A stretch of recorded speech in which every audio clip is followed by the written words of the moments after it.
the Brown boys, the Brown boys, the Brown boys, we the Brown boys, the Brown boys, we the Brown boys.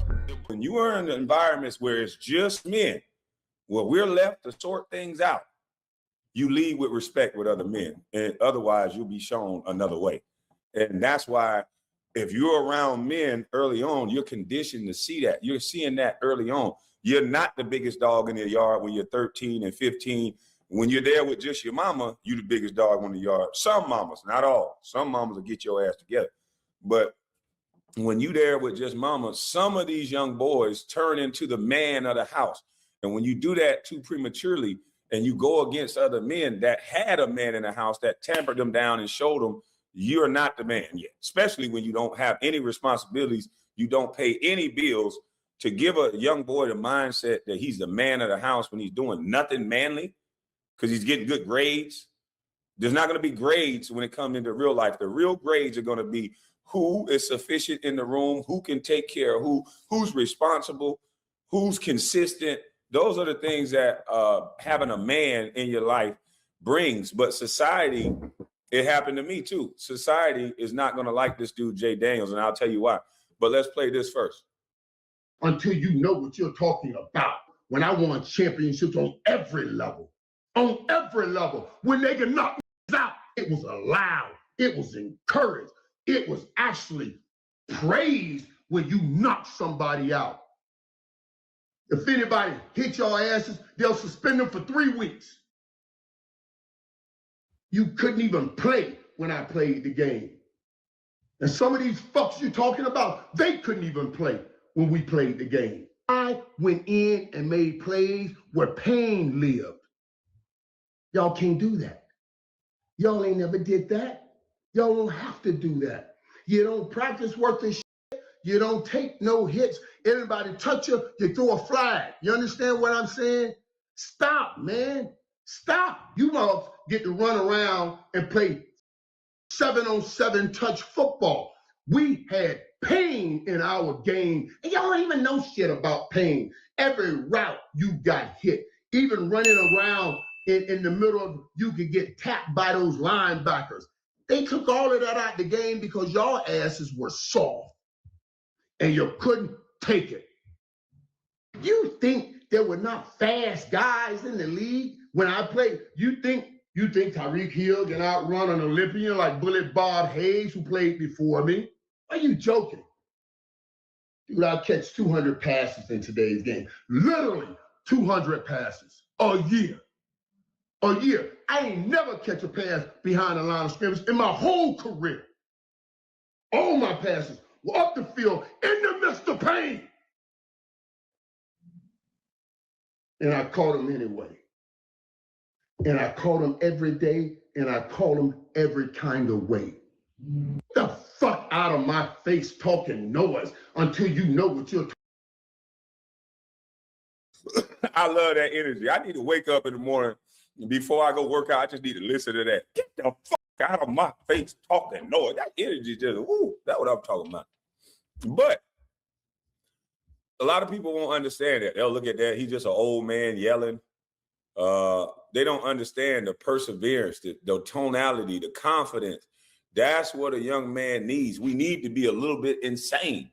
It is insane that I have to go to the front door, face danger in the face of my family and all that, put my life on the line. You got to be a little bit insane that another man can knock you out and you still enter into battle with this man. You got to be a little bit insane. You got to think you the shit in order to face danger in the face and push past it. You got to be. And so what this brother Ray Daniels said was so interesting, because I was encouraged to praise my mother when I got drafted. They encouraged my mother to praise herself when I got drafted. And I remember this telling you guys that they offered my mother a bunch of different interviews. And the way society works is that, okay, we're going to tell a story. Now, either you can tell it this way, where you look good in the story, or we're going to tell it this way to where you have nothing to do with it. And then you're not going to look so good. And that's why when you see these different hit pieces, When you see black man after black man after black man with no father around, it gives the impression that fathers don't want to be there. And that is 100% so far from the truth. I have a friend right now. His son is close to, he could be a pretty good college player. And you know what his mother says to his father? You're not going to get my son. You just want to take the credit if he make it. I'm like, both of you would share in the credit if he make it. Why in the hell does one person want all the credit for having a child that that person couldn't create on their own? It doesn't make any sense. Society has pushed people to think that, yes, it's supposed to be this way on my own because I am woman. And that's, your kids pay a heavy price for that. And we looking at it like it's a disrespect to the woman. No, you're disrespecting God's natural order. It's unnatural for a little boy or a little girl to come home every night and can't hug their father. It is unnatural for a little boy or a little girl that don't get a attaboy from his father. That confirmation that a little girl don't get a hug from her father. That's the bad situation. When I go visit my daughters and I go visit my sons and I see it, I can feel their frustration because they can't see me as much as they want. I know it is, so I lived through that, but with the LeBron James situation, I don't think you guys realize what they've done to us as black men. They've almost erased a father out of our life. Anybody, if you could tell me what mainstream actor that's black, what mainstream athlete that's black, that they praise their father for their role in helping the child. If they're separated from the mother, they praise the father at any point for helping the child. It's not a thing that they do in today's society. It's almost shunned upon. Fathers get the most scrutiny because we're men, and it's terrible. You can pay child support. You can sign the rights over to your kids and pay child support. Say, I don't want to deal with a court system. I want to be there for my children. I'm not dealing with a court system. You get labeled something that you're not. But a woman can leave a kid in the trash. A woman can leave a kid with an auntie, a cousin, whoever else, and say it was in the best for the child. And people will say, you know what? I understand that. If you wasn't prepared at the time, we understand you taking time to get help. We have compassion for we have compassion for our woman. But why don't we have compassion for men?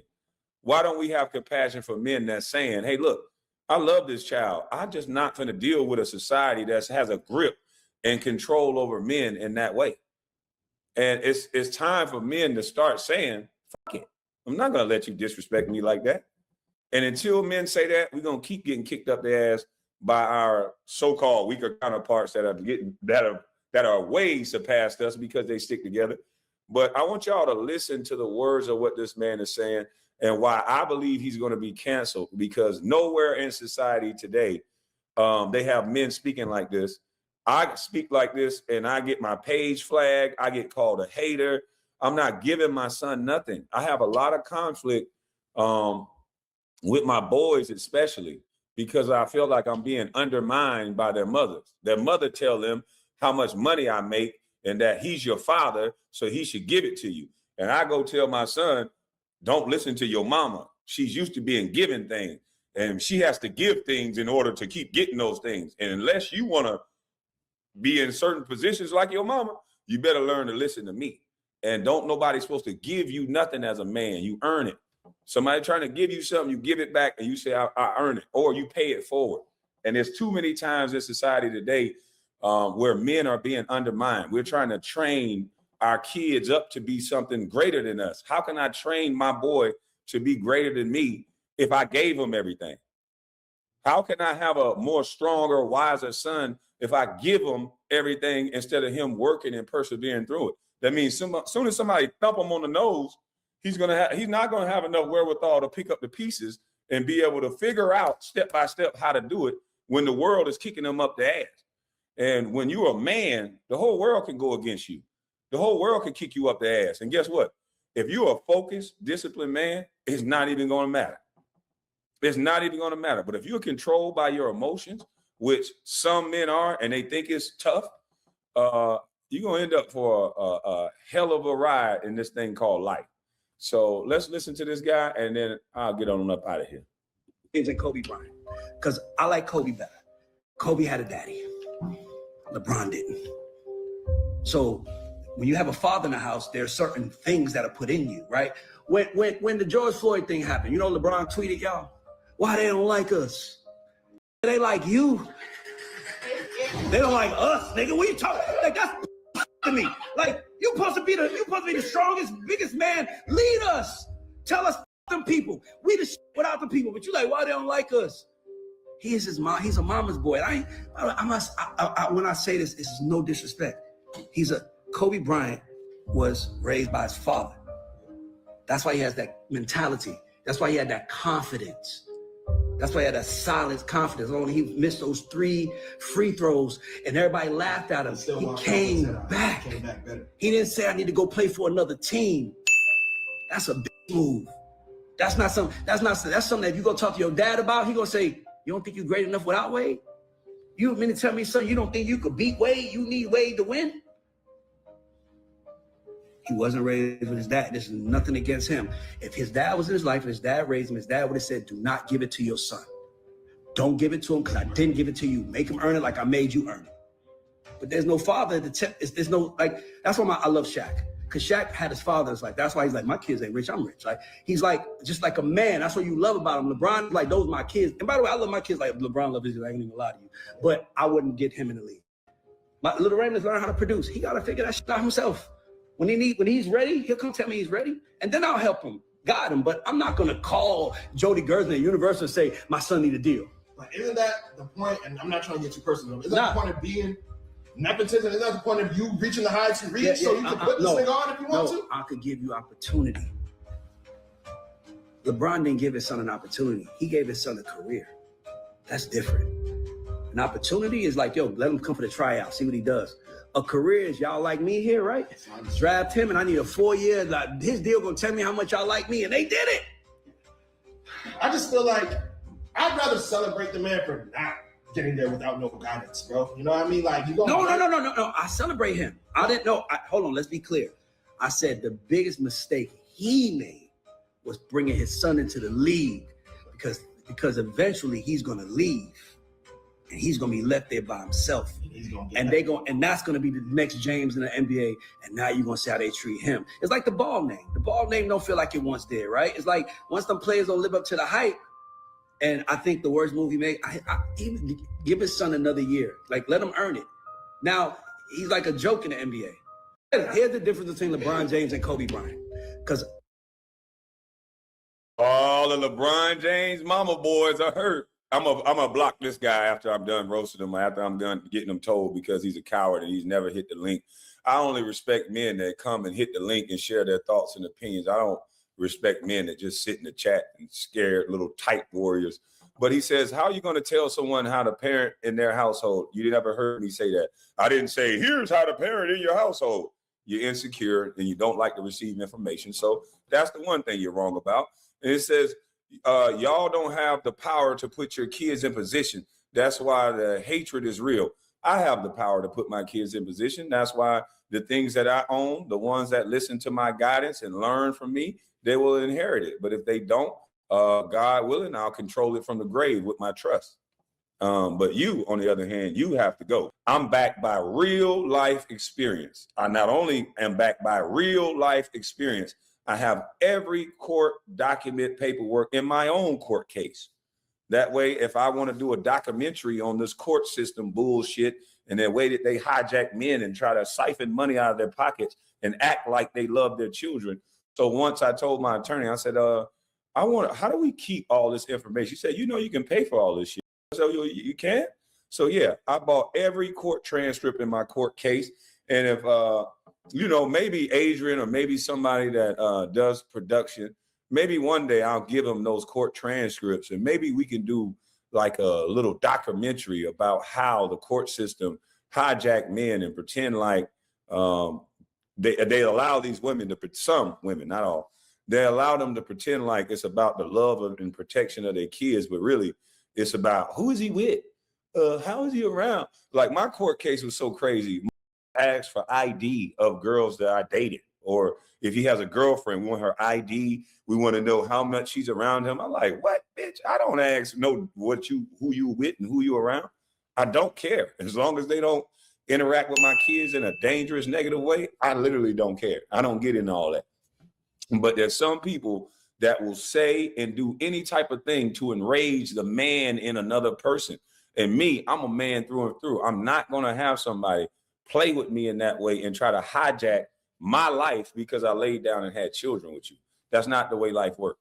Me personally, I'll pay child support. Any woman that, if I have, and right now I'm old enough and mature enough to know I'm not having any kids by a woman that I'm not going to marry or I'm not going to be with for real. And if she's not a serious person, but all this, I'm the baby mama, so I run the show, that don't work on a guy like me.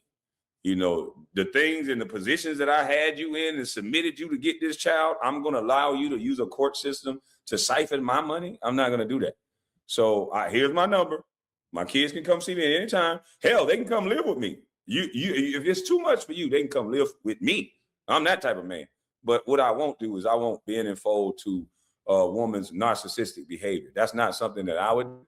And so I salute the men that are in the life of their children, and I salute the women that understand the importance, because it really is. It really takes a special type of woman to handle her emotions from a breakup with a man that she was truly in love with, and kids look just like the man, and you still be able to co-parent with that person. That takes a special type of woman.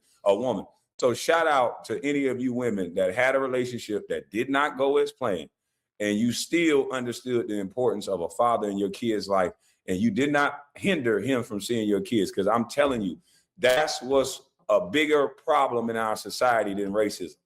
Y'all can keep worrying about racism, keep crying about racism, but our kids are destroying our own communities.